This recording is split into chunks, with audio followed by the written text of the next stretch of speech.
Welcome back, everyone. Time to do, I guess, the first comparison, or maybe the second one, of the brand new Google Pixel 5 compared to another phone that is not in its same league, but it's kind of its predecessor, the Google Pixel 4a. Now, surprisingly, I got some things wrong in my initial unboxing of the Pixel 5, which I'll fix in this video, but these two phones roughly are, brothers and sisters of one another. But the price tag is something that's very interesting. The Pixel 4a is selling for $349 brand new. Now, this is not the 5G model, this is just a standard model. With the Pixel 5, on the other hand, is selling for $699 brand new. Now, you can tell side by side. If you kind of looked at them and kind of looked away for a second, you probably wouldn't tell which one is which. They both kind of look exactly the same, but you can kind of tell side by side there are a couple of differences. The Pixel 5 overall is the bigger phone, but design-wise, they are roughly around the same. Now, I can definitely tell you the Pixel 5 is the better feeling one. It's built better, so that is something that the Pixel 5 has going for it. The Pixel 4a, though, for that price tag, is a very interesting phone for sure. Now, I'll go ahead and start off with the front of the Pixel 4a, this phone, and also if you want to pick either of these ones up, links will be down in the description below. You can get them from there and help support the channel at the same time.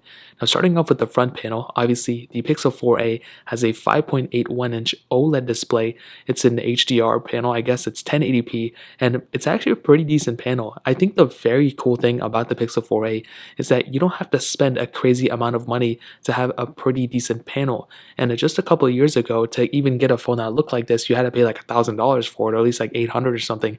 Now our budget phones are looking like this, which is awesome. You have that whole punch display up top with the camera, and I think overall this panel looks good. It doesn't feel cheap, it doesn't look cheap, and that is definitely the Pixel 4a's one of its biggest advantages for sure. It doesn't feel bad or anything like that, which is something I really do like about this budget phone. The Pixel 5, on the other hand, does, cost a little bit more money, but you are getting that 6-inch OLED display. And what's really cool about this panel that the Pixel 4a doesn't have is that it's also a 1080p panel, so I gotta get that out of the way, but it has that 90 hertz refresh rate, which we also saw in the Pixel 4. So really, when you're scrolling through things and everything, it makes it feel that much smoother. It doesn't make the phone inherently that much faster or anything, but compared to side by side, you won't be able to tell over the camera, but you can definitely see when you're using it day by day that motion smoothness that you have on the Pixel 5 really adds that much more character and just that much more, intuitivity, if that's a word, to the Google Pixel 5. And I really do like that about this phone. I love it, and it's definitely one of my favorite features for sure. So definitely in terms of the front, the Pixel 4a is good, but the Pixel 5 definitely wins there. On the bottom, we have USB Type-C ports on both, pretty much the exact same setup. And on the back, you can see we have a dual camera setup on the Pixel 5, but a single camera setup on the Pixel 4a. Fingerprint sensors in pretty much the exact same place. Now, I will say the Pixel 4a is pretty much primarily built out of plastic. It doesn't feel extremely cheap, but it does feel cheaper than something like the Pixel 5.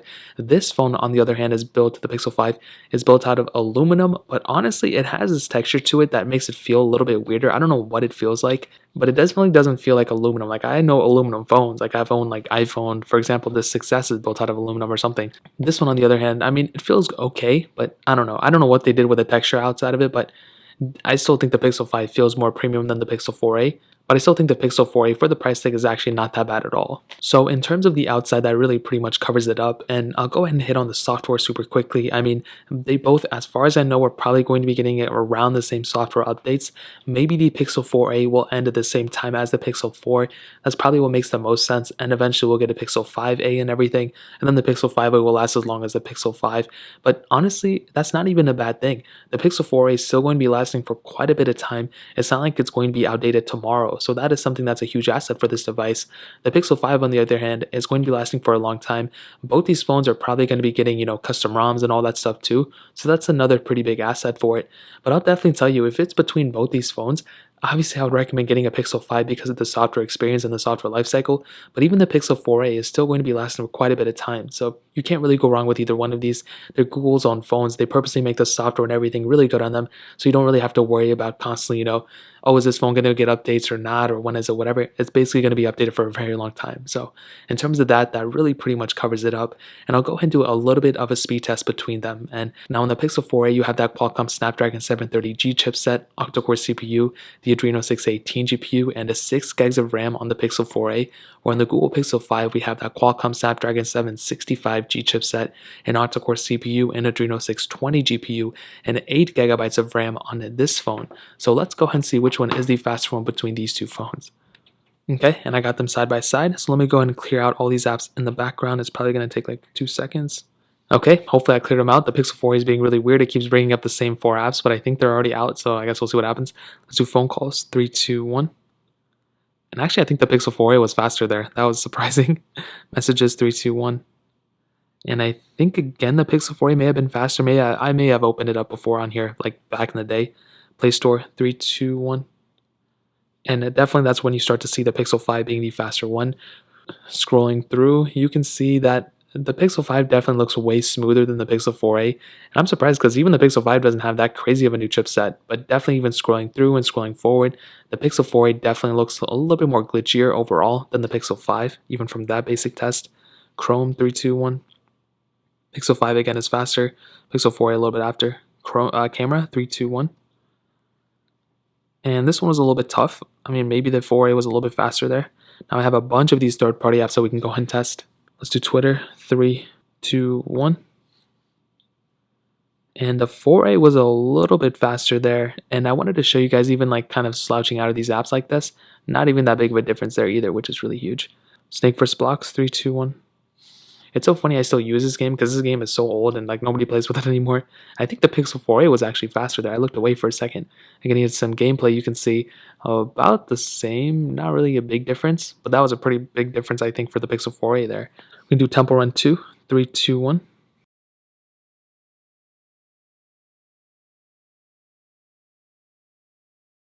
And you can see the Pixel 5 did end up eventually getting into it a little bit faster than the Pixel 4a. And you can see the 4a is right behind it. Not a ginormous difference, but you know, if you're going day by day and you're opening a billion of these apps, then you may see eventually a pretty big difference. But I think it's pretty much okay, to be honest. Netflix 3, 2, 1. Okay, I think the Pixel 5 may have been a little bit faster there. Bofa 3, 2, 1. And even there you saw Pixel 5 was faster. Pixel 4a was right behind it. Fruit Ninja 3, 2, 1. Hopefully I don't have to. And it's so weird. They both close out 3, 2, 1. Oh, wait. Okay, maybe I guess not. I don't know what happened there. Okay, as you can see, the Pixel 5 did end up going out. I don't know what it is with this specific game. It just glitches up on both phones, which I really don't like. I don't even know how to fix it. Quizlet 3, 2, 1. Like I've tried like updating it and everything. It doesn't work. Pixel 5 was faster there. We can do Real Racing 3, 3, 2, 1. Let's see how this one goes. And animations I think may be a little bit smoother on the Pixel 5. But as you can see, we have to download on both, which is really weird. And it's like the same percentage too. I guess we can go and just end it there. I mean, it's kind of tough because I don't really think one was way faster than the other one or one was way slower. They both are kind of the same. If I can go back to the beginning. Okay, they both handled that one pretty well. Let's keep going back a little bit more. Messages, they both handled that one pretty well.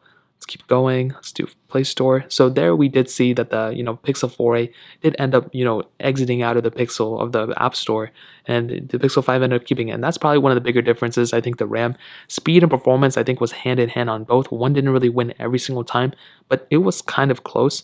The Pixel 4a is not going to do as well in RAM management, so keep that in mind. But I'll probably give the overall performance to the Pixel 5. But the Pixel 4a still had its own for sure. Like it was very close. So in terms of that pretty much covers it up. Let me go and hit on the cameras. Now, like I stated before, the Pixel 4a has a single camera setup. It's a 12.2 megapixel lens, where the Pixel 5 has a 12.2 megapixel wide-angle lens and then a 16 megapixel ultra-wide sensor. So we're going away from that telephoto lens we had last year. Now we have an ultra-wide sensor here, which is really huge. You can do 4K at 30 on the Pixel 4a, but you can do 4K at 60 on the Pixel 5, which is a huge thing to note. Now looking on the cameras on both, you can see that we pretty much have the same type of layout on both phones. I mean, we have the cameras right here. And like I said before, even if you look side by side right here, you can see on the left of the Pixel 5, we have, the standard zoom lens that we can do. But we also have that ultra-wide sensor, which is right here, and we can go and modify it. If we go here, you can see that. Now we don't have that type of capability on the Pixel 4a because it only has one lens. And even side by side, I'm starting to see maybe the Pixel 5's camera is a little bit cooler, where the Pixel 4a's camera is a little bit warmer. Under the video options, you can also see, I think the haptics are much better on the Pixel 5 as well. You can go and see how many more options we have on the Pixel 5, slow motion, time lapse. We don't really have that on the Pixel 4a, as you guys can see. Now under the more options, hopefully we do have more options, and it doesn't really look like it. It looks like we have more options on the Pixel 4a. So we still have photosphere, panorama, slow motion. So we do have slow motion still on here. Time lapse, but it just seems like they moved that over to here. So keep that in mind. I think I was kind of wrong. Now, in terms of the camera quality of this device, I always thought that the Pixel 4a actually had a pretty decent camera setup on it. It's not a crazy nice camera or anything like that, like it's not gonna blow your socks off, but I thought it was pretty okay, especially compared to a lot of other budget phones out there. I think it did a pretty decent job, but I think the Pixel 5 does a better job, but I'll get there in a second.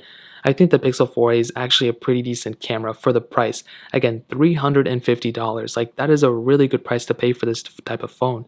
If you remember back in the day, we had phones like the Nexus 5 and the Nexus 4 that I think were around $400. And those cameras were probably one of the worst ones of that year, if I'm being honest. And this phone is actually a decent camera setup for even cheaper than what that phone was at that time. So that's a pretty big deal. But the Pixel 4a's camera is actually pretty decent. Where the Pixel 5, on the other hand, I think actually has a better camera, not only than the Pixel 4a, but it's actually a pretty good camera. And you guys could probably already see some of the differences. I mean, like for going from the Pixel 4a to the Pixel 5, I was already able to see some pretty big differences just from this quick little comparison. And even zooming in, obviously you don't get that, zooming in option, but ultra wide, that's something that's huge. Whether you want, just a little ultra wide sensor, you want something bigger, you still have that type of capability on a phone like a Google Pixel 5, where you don't really have that ultra wide sensor on the Pixel 4a. So that may be a big deal to you. I'm just kind of the messenger. I'm just going to allow you to know that, but that is something that may be huge to you. So in terms of the camera setup, definitely the Pixel 5 wins. Now, ending it off with the battery life, the Pixel 4a has a 3,140 mAh battery. The Pixel 5, on the other hand, has a 4,080 mAh battery. Now, the battery life itself, I can definitely tell you, the Pixel 4a actually had pretty decent battery life. I thought it was pretty good. Now, the biggest thing to keep in mind is that, are you going to enable that 90 Hz refresh rate, aka that variable refresh rate on the Pixel 5? It goes from 90 Hz down to 60 and 60 to 90 back and forth over and over again. So if you're okay with that, you can definitely save some battery there. But if you keep that 90 Hz on all the time, that will take a toll on the battery life. But I still found myself getting not only better battery life, but better standby time on the Google Pixel 5 than on the Google Pixel 4a. I've had this phone for a couple of days now, and that kind of seemed to be the case. But I still think the Pixel 4a's battery life is actually pretty good. Now, the biggest thing to keep in mind in this specific situation is that the Pixel 5 does have wireless charging and apparently reverse charging. I don't think it's a reverse wireless charging, but it does offer reverse charging, which is really cool. The Pixel 4a, you don't even have wireless charging on this device, which honestly kind of sucks. I wish it was the case. I wish you could have some wireless charging here. But the fact of the matter is that we don't, and there's really nothing we can do about it. So in terms of battery life, I may give the edge to the Pixel 5, but even in battery features and overall just battery, I will give the edge to the Pixel 5. But I still think the Pixel 4a is really good for the $350 you're going to pay for it. I think it's actually pretty good, and you're getting pretty decent battery life from that standpoint. So in terms of battery life, that pretty much covers it up. Now, to kind of sum up this whole entire video and to answer the question, should you pick up the Pixel 4a? Should you get the Pixel 5? Let me go and break it down. Let me give you the pros and cons for the Pixel 4a. First of all, for $350, there's really no way you can go really much better than this. If you get an SE2, I mean, you're giving up some things, you're getting some things.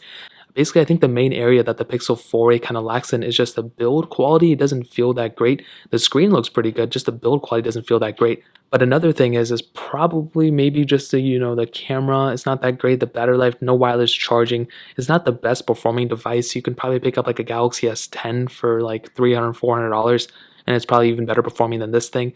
But I don't think it's a bad performing device, and for overall, you can't really go wrong with it. But I think when you go to something like the Pixel 5, that's when things start to become kind of a better deal. For $699, it's a lot of money, and honestly, at that price point, I would rather get like a used Samsung Galaxy S20 that costs less than this thing brand new. But you're still getting a lot of things from this specific phone. You're getting a great display, I think, even though it's only 1080p, it looks pretty good, and even just the front panel, it just looks better than the Pixel 4a. Over the camera, it's kind of hard to tell. When I'm looking at an angle, I'm kind of starting to see how much more premium the Pixel 5 feels and looks, but even this phone doesn't feel as great as something like an S20, but I'll get into that later on, I guess, in a different video. The camera on this phone is actually pretty good. You're getting that ultra-wide sensor over this phone. You're getting wireless charging and reverse charging from this phone, and better battery life, in my opinion, on this device. RAM management is also better on this phone, which is another huge asset for it. The Pixel 4 I think is great for the price, and I think the Pixel 5 is pretty okay for the price, but it's really interesting. I was probably more hyped up about the Pixel 4a from that price point than I was about the Pixel 5 from its price point. Like, I think it's great and all, but I think this phone price per value is probably a better deal than this one, but this phone happens to be the better phone. So that's kind of how it's summed up. Like I said, if you guys want to pick it up, links will be down in the description below. That's really pretty much it. If you guys have any other questions or anything, let me know in the comment section below. Hit the like button, that would mean so much, but definitely hit that subscribe button. Every single subscriber that we get really does count, so it means so much if you guys can hit that. Also, check out the other links down in the description as well. My Twitter, my Instagram, my second channel. More importantly than everything else, I love every single one of you guys. Hopefully I'll catch you guys in the next video. Peace out till then.